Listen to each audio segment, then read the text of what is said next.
I was gonna say, obviously, speaking of Igbo, kind of going back to the Igbo name of the day, if you can just kind of tell us a little bit more about how that started for you. I know you spoke about the importance of language and how your friends or people that you connected with, they kind of inspired that in you.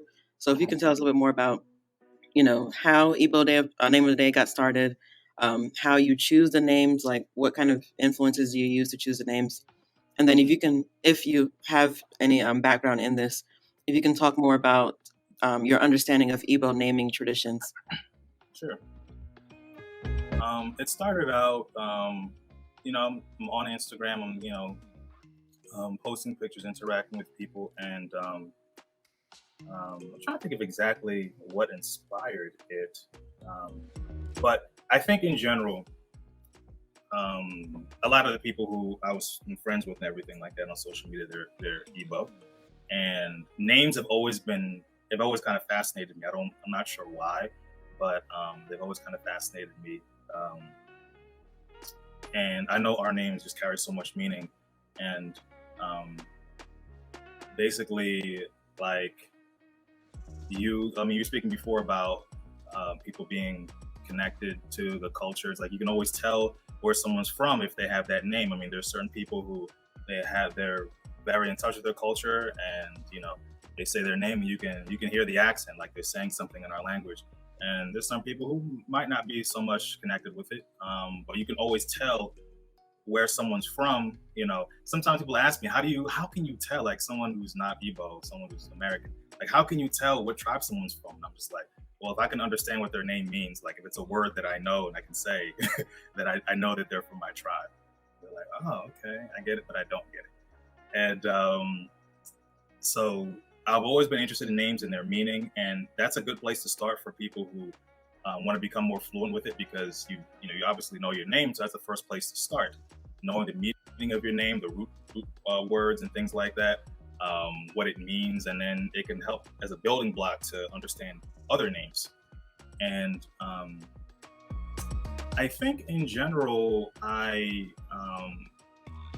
think I just started it out one day. I can't remember exactly. I think it just came to me, and I started highlighting people's names and explaining to people what their names mean. Because I've always been about fusing different elements of art together. That's like my passion. So culture and art and things like that. It started off as that, just kind of like highlighting people's names. It might have even been a client that I had who was Mm, Igbo or something, and I just wanted people to like understand what our names mean.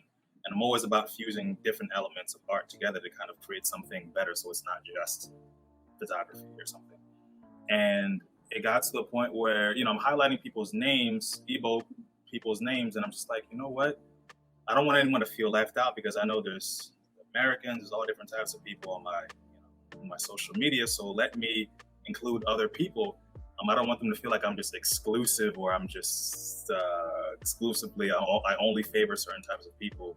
mhm. Um, so I was like, but I don't know how to involve them. I don't even know if they would care. And I was just like, well, you know what? Um, and I think this is around the whole like year of return maybe, and Okay. Black Panther thing. And I was like, I'm seeing a lot of interest in Right. African Americans trying to understand where they come from. I'm like, you know what? Maybe they would like to, and everyone's doing DNA testing to know where they came from. Like maybe people would like African Americans would like to know uh, who identified they were Nigerian. They would like to know where they if they had a name, to have something to Hmm. connect with, because they might have a name that they might know the meaning, but they know that they might not be aware of the name that they would have had if they were from Igbo land or somewhere Right. else, right? Right. Um, so I said, you know what, I want to share this with people, and so I added another series. It wasn't just Igbo name of the day. I started doing uh, Igbo name of the day giveaway, where I just asked people. They give me like their name, any. So to answer your question about how the names are given, like your name, any like events that happened around your birth that your parents might have been inspired by, your relationship with God, their relationship with God, um, how people would describe you, maybe things that your parents wanted to speak or manifest into your life and things like that. Um, a lot of that just kind of goes into the name or yeah, things like that. And so I I kind of gave it a little bit more of a generic spin because when I ask certain people, they might not know the answer to all these questions. So I kind of asked them, how will your friends and family describe you and things like that, because there might not be an event going on um, in their parents' life that inspired their name or their relationship with God or something like that. Right. So, like that example you gave, Nkalika. So I think she listed a few things about herself, and she kept one of the themes that kept coming up over and over again was communicating with people, being involved in the community, being like an activist and things like that. So that's why I gave her that name. Nice. So you actually brought up a really good point. So you mentioned how, like with Black Panther, Year of the Return, all these different things that kind of brought up this interest or this renewed interest, African ancestry, DNA test, stuff like that. So one common trend or theme that a lot of us in the diaspora experience growing up is, um, not being looked at as cool or interesting or whatever, but kind of like this somehow, renewed interest.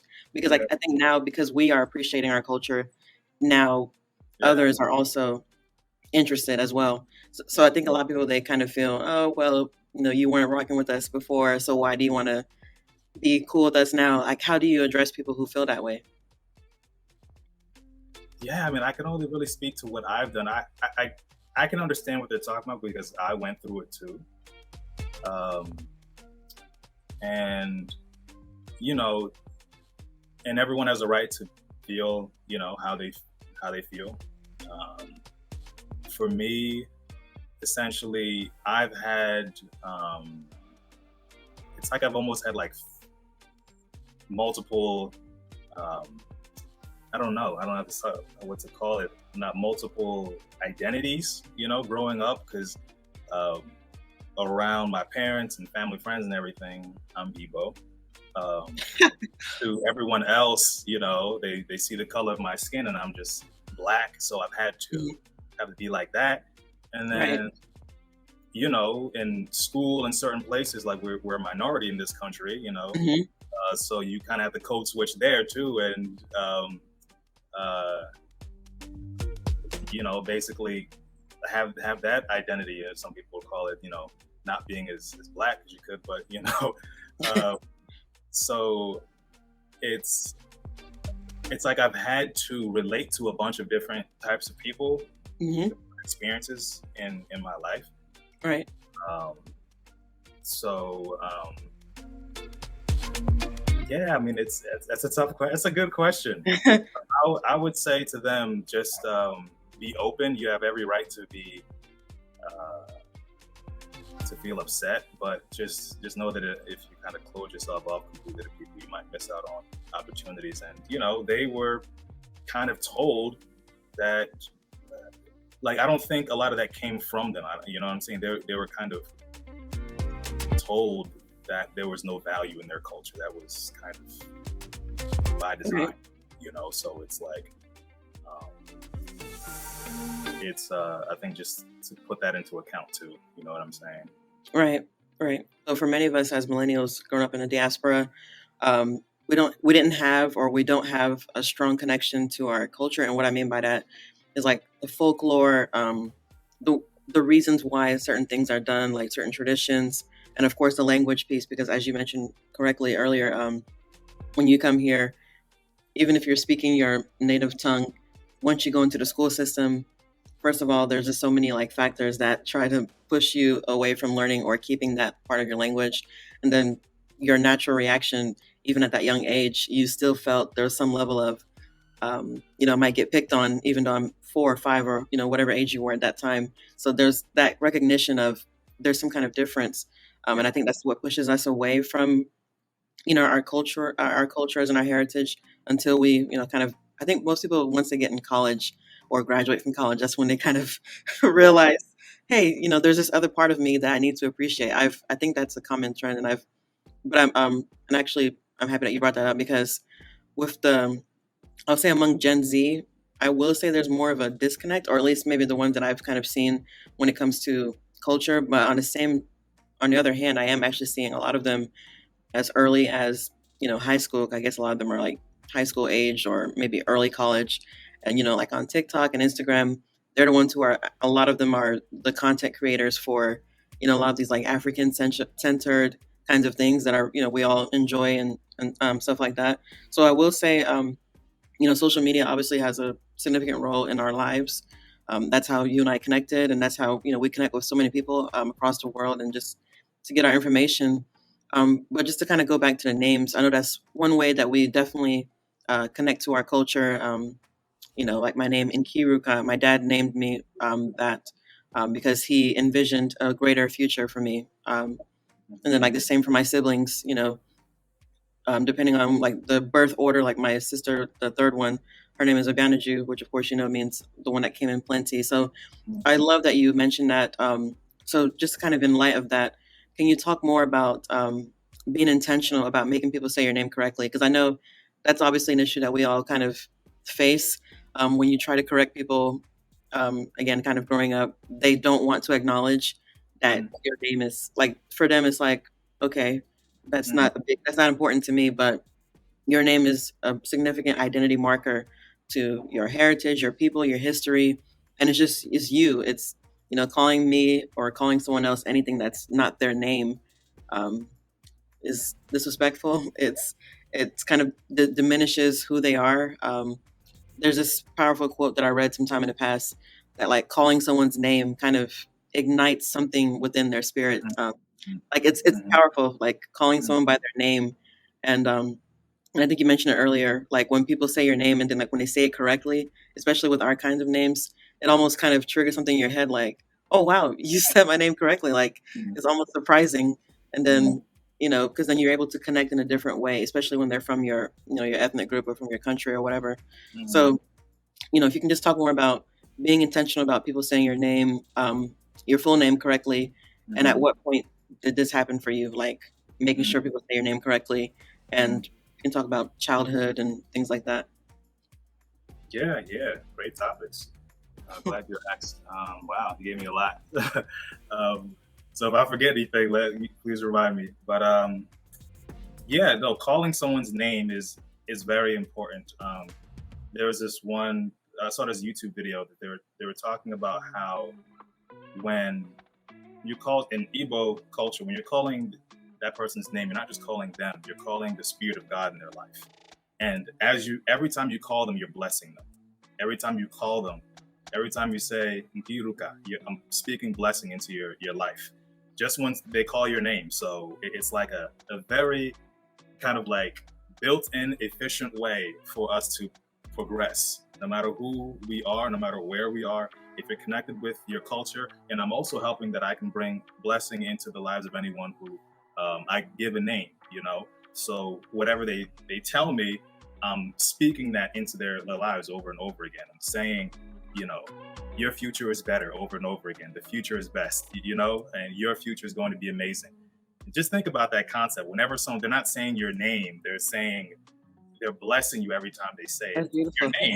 your name, But I mean, there's names like that in English, like hope and grace and faith, that are actually, just words and stuff like that. So there's probably the name for that concept, etymology. I could be wrong. I might be saying that wrong, but yeah. So that's important. Quick anecdote. So I had a family member who in the UK who married outside of the Igbo cultures. I think it was someone they were Caucasian, and they had kids, and I think they had like 3 kids, and the first child got an Igbo middle name. I don't think it was official, like on their birth certificate or anything. It's just something they called them. And the other 2 said, hey, I want an Igbo name too. You know what I'm saying? Like they felt left out because certain family members would call them by their name. They wanted to feel special too. But I think it's interesting that kids at that age kind of understand what it means to have like another, almost kind of like another part of yourself, or another identity or something that connects you with someone else, and like, the power in that. So I always thought that was very interesting. But yeah, so it's whenever you're calling your names, someone's calling your name, they're calling blessing into your life.